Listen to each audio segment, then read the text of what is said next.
Keberhasilan Raden Fatah dalam mendirikan kerajaan Demak tak bisa dipisahkan dari jasa para wali yang mendukungnya. Salah satunya adalah Sunan Kalijaga yang makamnya berlokasi di Kadilangu tak jauh dari Masjid Agung Demak. Sunan Kalijaga diperkirakan lahir pada tahun 1450 dengan nama Raden Said. Ia adalah putra Adipati Tuban yang bergelar Tumenggung Wilatikta.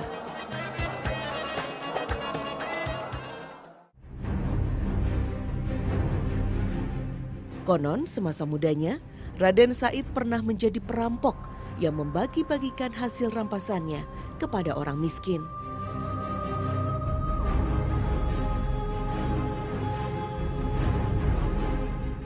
Perjumpaan Raden Said dengan Sunan Bonang merubah jalan hidupnya. Ia kemudian lebih dikenal dengan sebutan Sunan Kalijaga.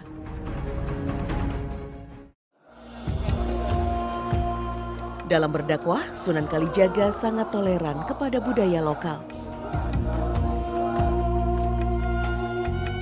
Ia memilih kesenian dan budaya sebagai sarana menyebarkan Islam. Menurut Sunan Kalijaga, masyarakat akan menjauh jika diserang pendiriannya. Mereka harus didekati secara bertahap, mengikuti sambil mempengaruhi. Tidak mengherankan jika ajaran Sunan Kalijaga terkesan sinkretis.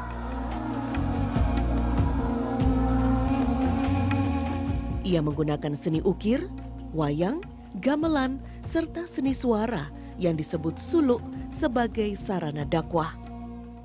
Wajar kalau kemudian Sunan Kalijaga itu membawa nilai-nilai kearifan lokal kejawaannya itu sebagai strategi dakwah.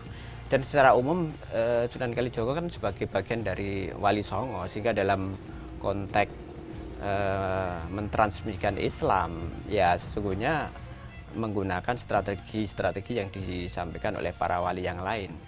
Yang dalam filosofi Jawa dikenal Arab digarap, Jawa digawa.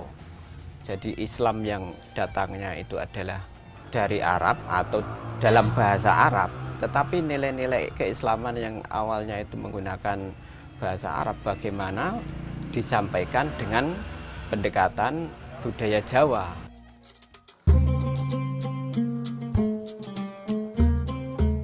Masa hidup Sunan Kalijaga diperkirakan mencapai lebih dari 100 tahun. Ia menjadi saksi sejarah masa akhir Majapahit, lahirnya Kerajaan Demak, Cirebon, dan Banten, hingga awal berdirinya Mataram Islam Panembahan Senopati.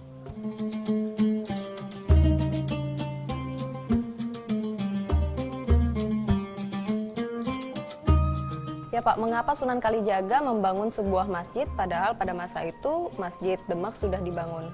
Karena di sini Masjid Kadilangu itu pribadi Sunan Kalijaga, karena di sini masih kosong untuk pemeluk agama Islam. Jadi di Masjid Kadilangu sini khusus untuk daerah Kadilangu sendiri. Banyak santri-santri yang bahasa itu masih kurang paham pemeluk agama Islam. Berkat jasa-jasanya terhadap Demak, Raden Fatah memberikan hadiah tanah kepada Sunan Kalijaga yang berlokasi di Kadilangu. Sunan Kalijaga lalu membangun pemukiman yang ramai dengan lahan pertanian yang subur. Sebagai salah satu dari 9 wali tanah Jawa, Sunan Kalijaga begitu dihormati oleh para penguasa maupun rakyat jelata. Tak heran jika namanya sangat tersohor dan menjadi tempat bertanya masyarakat yang hidup di Jawa. Tugas kita sekarang ini adalah melanjutkan perjuangannya. Minimal menghormati lah. Penghormatan itu dapat dilakukan dengan ada yang berprofesi sebagai guru ngaji, mulai hal yang sederhana. Karena Demak sebagai kota wali, sekarang menurut saya bagaimana perkembangan pondok pesantren di Demak, karena mewarisi perjuangan Sunan Kalijaga, Raden Fatah, Sunan Trenggono, dan seterusnya.